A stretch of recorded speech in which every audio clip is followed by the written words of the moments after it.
Sheriff Villanueva will be giving those remarks in Espanol as soon as Dr. Lucas is finished with his remarks. So now I want to bring to the podium LA County Sheriff Alex Villanueva.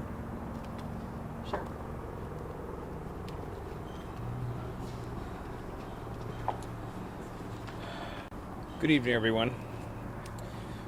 Purpose of tonight's press update is to give you an idea of what's the next steps of this process, this investigation is going to be, and everyone's role. As you can imagine, this is going to be a very extensive process. It's going to take not just days but weeks for us to get to recover from this. And as the LA County Sheriff's Department, we're working with our federal partners, which is the NTSB and the FAA, and assist them during the course of this investigation.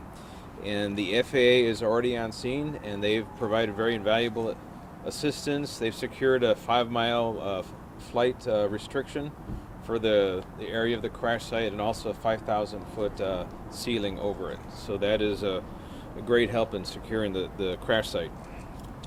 As you may already heard from the NTSB, they're already en route to our location to initiate the investigation. We want to thank our partners in the LA County Fire Department for their timely response, putting out the fire and securing the area. And right now, it's, as you can imagine, it's a logistical nightmare in a sense, because the crash site itself is not easily accessible. However, we're now faced with, I guess, well-wishers and people mourning who have descended on the area, on the residential community, and even the crash site itself. And we have to reiterate, it is off limits to everybody except the first responders and investigators. So we now have personnel deployed to get people away from there, and they cannot access the crash site. It is in very rough terrain, very dangerous, even in daylight, much less in the middle of the night. So we just want people to stay away. The location itself is in a residential community, or adjacent to a residential community, and there are no businesses, and we want to have the roads free for first responders and for investigators. If you do not have an identification that establishes you as a local resident, you will not be permitted access to the area. And there are road closures in effect right now. Okay, those road closures are going to be, it's going to be Las Virgenes Road between Agora Road and Los Hills Road are closed until further notice. Additionally, the north and southbound exits of the 101 freeway at Las Virgenes Road is closed until further notice. Okay. And again, for community members that are in the area that want to go, there is a location at De Anza Park if they want to go there to express their condolences and their support for our community in this time of tragedy. That is a place to go, De Anza Park. I want to thank the coroner's office, who is now here. You will hear from our chief medical examiner, Dr. Jonathan Lucas. And we have the CHP is assisting with the road closures. The Ventura County Sheriff's Department is also assisting, in addition to the Santa Monica Mountain Conservancy Park Rangers. So it's a very large group of people. They're going to be deployed throughout the night to secure the area. So we want to encourage people, if you're not a local resident, please stay away from the area. So now I want to turn it over to Dr. Lucas.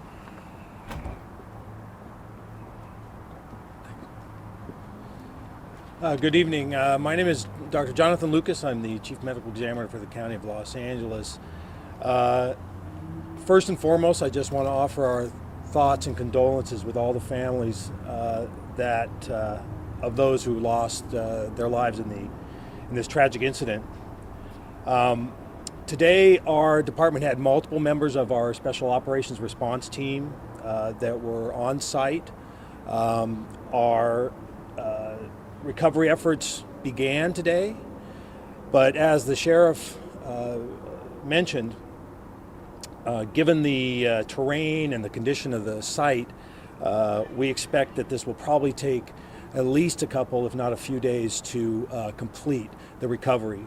Our priority is completing the recovery as quickly as possible, but safely and thoroughly, and doing that to make sure our staff are, like I said, are safe. Our next priority after recovery is identification and notification of the families. all of which we'll do as soon as we possibly can. I want to give a big thanks to the sheriff and his department, who's been extremely helpful to our department to this point, and I know they will be going forward. I also want to emphasize that we'll be doing our work thoroughly, quickly, and with the utmost compassion. So again, we offer our condolences to the families at this point, and I just want to reassure everybody we're doing everything we can to confirm identifications and give closure to the families involved. Thank you. En español, buenas noches.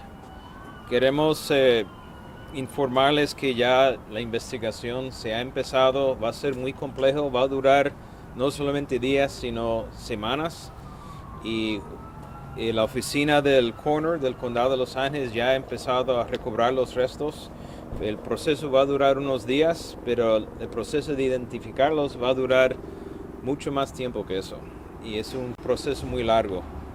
Y la idea es obtener clausura y que cada persona que tenga familiar que falleció en este accidente son identificados, son notificados y después esa información se puede dar a la luz pública.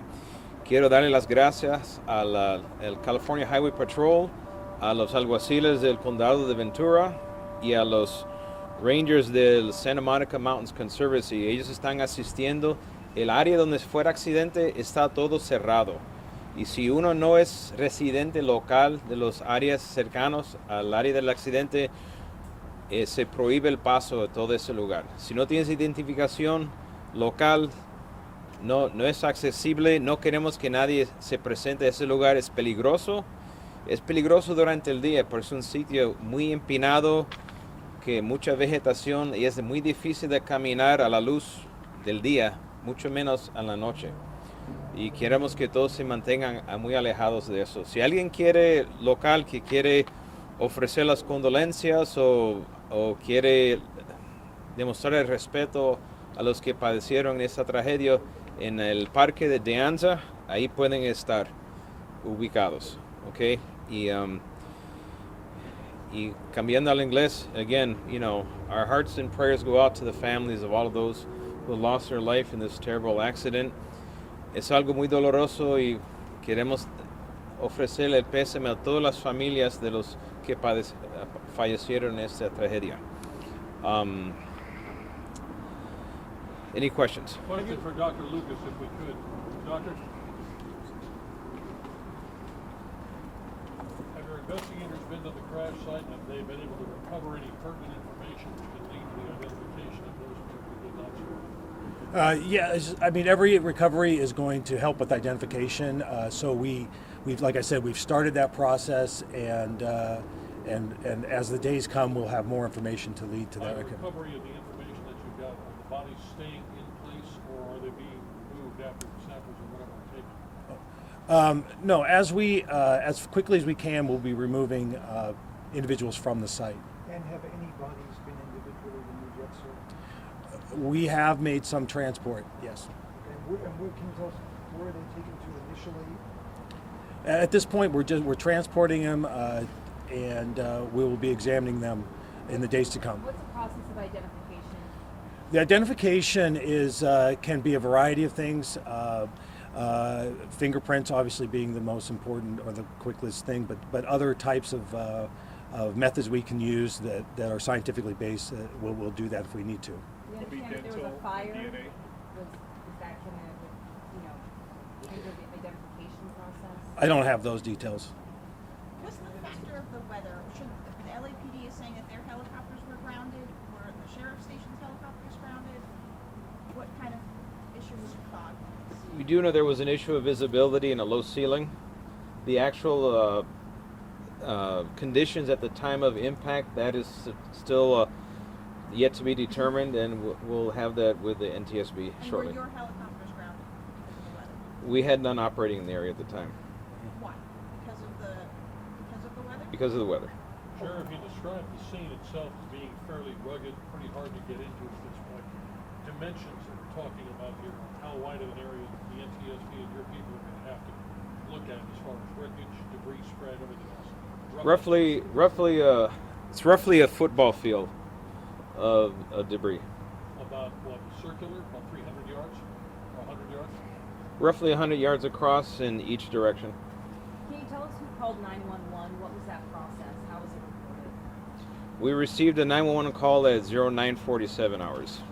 That was the first call, and then from there, all the 911 lines light up at once. So we get a bunch of people call at once. Was it a witness, someone on the trail? Do you know where that 911 call? There were numerous witnesses that either heard or saw something. They were in the vicinity. Yes.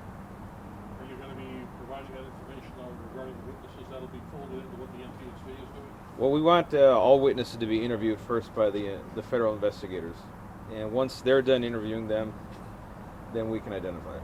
Has this pilot had a history of issues? Did he or she ever cleaned? That'll be up to the FAA and the NTSB. Go back we to have three Dr. more Lucas. questions, Go yes. back to Dr. Lucas.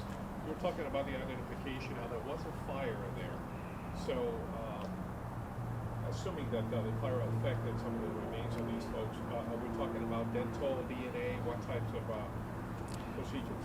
I don't really know enough yet about the condition at this point to answer that question, but I can tell you that we will use every method available as needed. Is that it? All right, thank you all. so much. Thank you very much.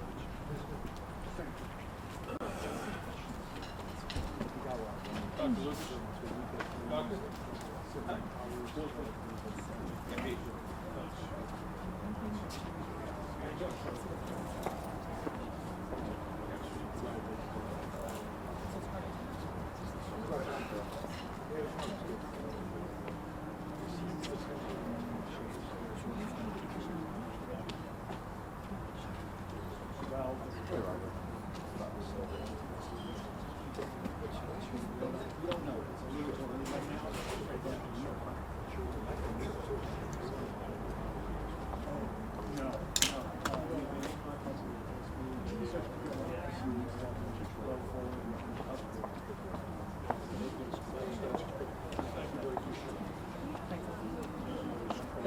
That's me. Oh my God.